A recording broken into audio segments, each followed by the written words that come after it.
That's why they closely monitor it, ilang percent, no?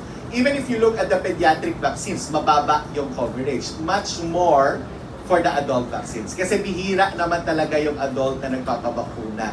And that's the reason why hindi rin siya nakaka-capture yung information for that. That's something that we hope, no?